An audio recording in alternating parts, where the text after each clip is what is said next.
बोलो बम बम महादेव। देवी और सज्जनों, आज के इस वीडियो में मैं आपको बताने जा रहा हूं, आपने थंबनेल देख करके समझ ही लिया होगा कि अगर आपका शौचालय घर के इस डायरेक्शन में है तो चाहे आप करोड़पति हैं, अरबपति हैं, लखपति हैं अथवा हजारपति हैं, आपको कंगाल बनाने से कोई नहीं बचा सकता। आपका पैसा, आपका दौलत, आपका इज्जत प्रतिष्ठा मान सम्मान बहुत जल्द मिट्टी में मिलने वाला है। ये बात आप लिख के ले लें। कहते हैं कि बहुत सारे लोग वास्तुशास्त्र को नहीं मानते हैं, लेकिन मेरा ये पर्सनल अनुभव है कि वास्तुशास्त्र तुरंत आपको नहीं दिखाता इसका निगेटिव प्रभाव कि क्या होने वाला है। ये लॉन्ग टर्म में दिखाता है, 5 साल में, 10 साल में, 15 साल में, 20 साल में दिखाता है। ये एक जनरेशन खत्म होने लगती है तो दूसरे पर में उसका प्रभाव पड़ने लगता है। एक जनरेशन आपने देखा होगा कि बहुत ऊपर जा रहा है, बहुत गरीब था अमीर हो गया, दूसरा जनरेशन आते ही फिर से वो अमीर से गरीब हो गया, गर्त में मिल गया, उसके लिए पैसा रुपया धन दौलत, फिर से मोहताज हो गया वो इन सब चीज़ों का। तो आज मैं आपको ये बताने वाला हूं कि शौचालय आपके घर के कौन से डायरेक्शन में होने चाहिए और किस डायरेक्शन में है तो आपको क्या नुकसान होगा, इस डायरेक्शन में अगर है तो क्या क्या लाभ होगा और इस डायरेक्शन में है तो क्या क्या नुकसान होगा, इसके बारे में चर्चा करेंगे। देवी और सज्जनों, आपकी जानकारी के लिए बता दूं कि 10 दिशाएं टोटल होती हैं। आप कहेंगे कौन सी दिशाएं? तो पूर्व, पश्चिम, उत्तर, दक्षिण तो आप सब जानते हैं। फिर इन सभी को मिलाकर के 6 दिशा और होती है, दो दो को, जैसे कि देख लो कि उत्तर और पूरब को, पूरब और दक्षिण को, दक्षिण और पश्चिम को, पश्चिम और उत्तर को, इन सब को मिला करके 6 दिशाएं और बनती हैं, जो उसके अलावा भी 2-3 दिशाएं, यानी कि टोटल 10 दिशाएं होती हैं। और 10 दिशा में केवल एक ही अथवा 2 डायरेक्शन ऐसा है जिसमें आप मजबूरन शौचालय को रख सकते हो, लैट्रिन को रख सकते हो। नहीं तो आप ये मान करके चले कि अगर आपका शौचालय इस डायरेक्शन में है तो बर्बादी तय है।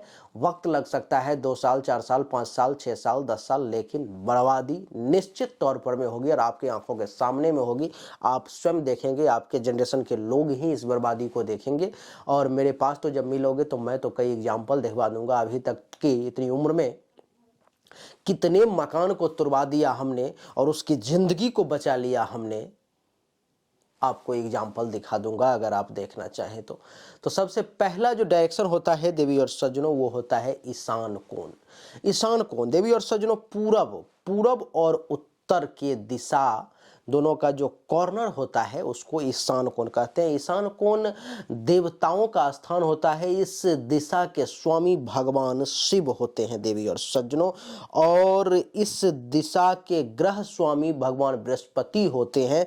और वास्तु के अनुसार अगर इस डायरेक्शन में जिधर भगवान शिव हैं अथवा भगवान बृहस्पति हैं, उस डायरेक्शन में अगर आप लैट्रिन रख दें, शौचालय बना दें, लैट्रिन की टंकी रख दें, कितनी बर्बादी होगी, कहने की बात नहीं है।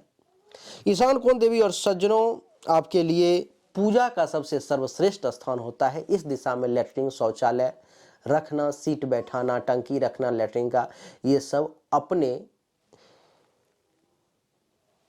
अर्श से फर्श पर आने के लिए आपका पहला कदम होगा। यानी कि आपके घर में पूरब और उत्तर दिशा अर्थात ईशान कोण में भूल से भी लैट्रिन नहीं होना चाहिए। अगर है तो आप अपने बर्बादी को निमंत्रण दे रहे हैं। पहला, इस डायरेक्शन में नहीं होना चाहिए। दूसरा, पूरब दिशा में आपका जो है, कहते हैं कि इस दिशा के दिग्पाल इंद्र देव हैं और साथ ही इस दिशा के ग्रह स्वामी भगवान सूर्य है देवी और सज्जनों।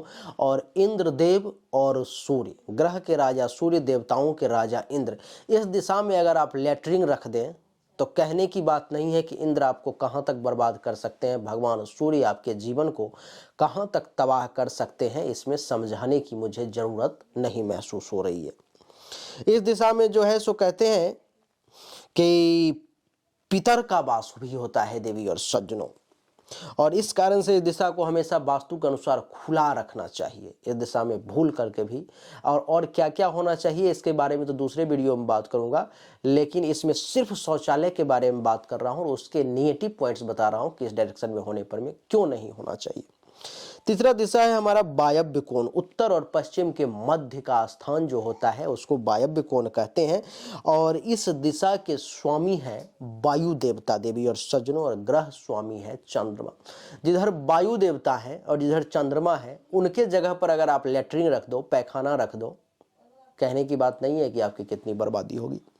अगला जो दिशा है वो है देवी और सज्जनों पश्चिम दिशा। कहते हैं कि पश्चिम दिशा के स्वामी है वरुण देव यानी कि पानी के देवता, और इस ग्रह के स्वामी शनि देव भी हैं। देवी और सज्जनों इस जगह को कभी खाली नहीं छोड़ना चाहिए।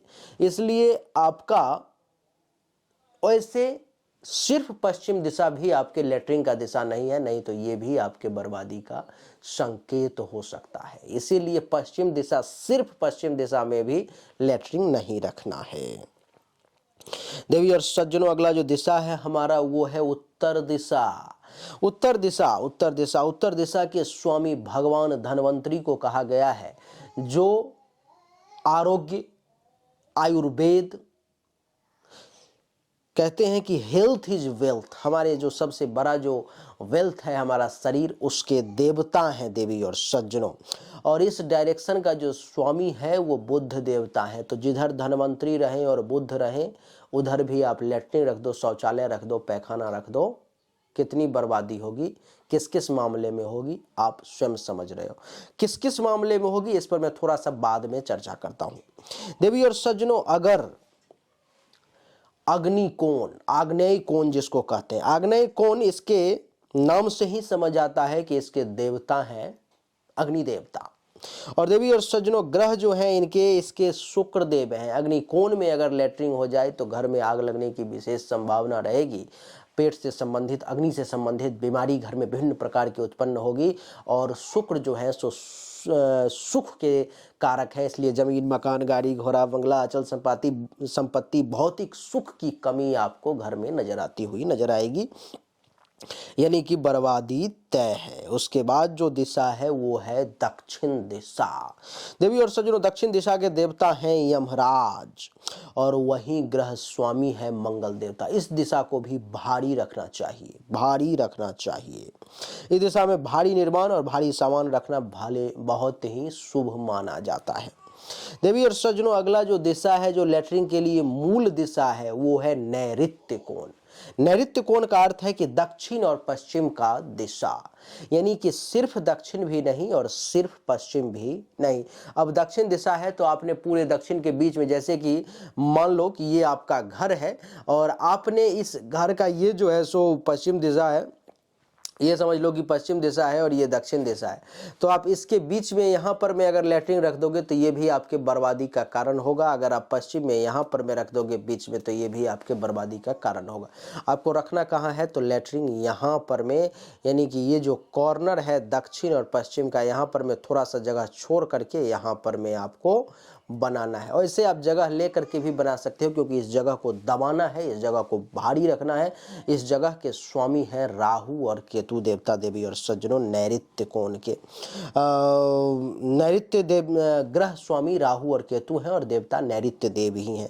देवी और सज्जनों इस स्थान को हमेशा ऊंचा और भारी रखना चाहिए। यहाँ पर में कभी भी जल का कोई स्टॉक नहीं रखना चाहिए, नहीं तो ये आपके लिए बर्बादी का कारण हो सकता है। यानी कि लेटरिन के लिए, शौचालय के लिए जो सबसे सही जगह हुआ वो हुआ नैऋत्य कोण, यानी कि पश्चिम और दक्षिण के कॉर्नर का बीच का जो पार्ट है वो हुआ। इस जगह पर अगर आपके घर में लेटरिन है तो आप सेफ हैं। देवी और सज्जनों उसके बाद एक दिशा होती है ऊर्ध्व दिशा। ऊर्ध्व दिशा का अर्थ होता है कि ये ऊपर आकाश, और आकाश के जो स्वामी है देवी और सज्जनों वो है ब्रह्मदेव।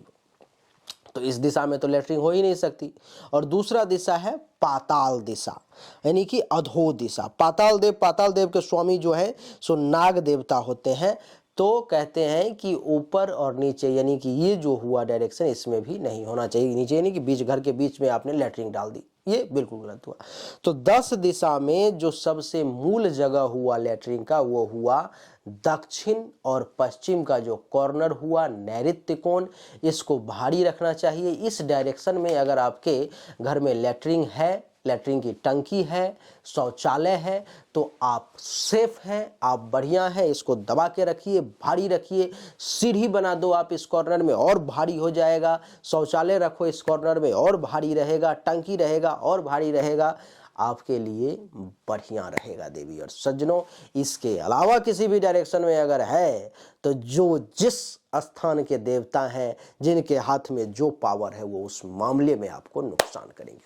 उम्मीद करता हूं कि आप सबने बड़ी आसान शब्दों में समझ लिया होगा कि आपके घर के किस डायरेक्शन में है शौचालय, तो आपको उसका क्या निगेटिव और पॉजिटिव प्रभाव मिलेगा। अगर अच्छा लगा छोटा सा वीडियो तो इसको लाइक करें, शेयर करें, चैनल को सब्सक्राइब करके इसके बेल आइकन के बटन को दबा दें। एक बार फिर से आप सभी का बहुत बहुत धन्यवाद। Thank you so much. जय हिंद, वंदे मातरम। बोलिए राधे राधे।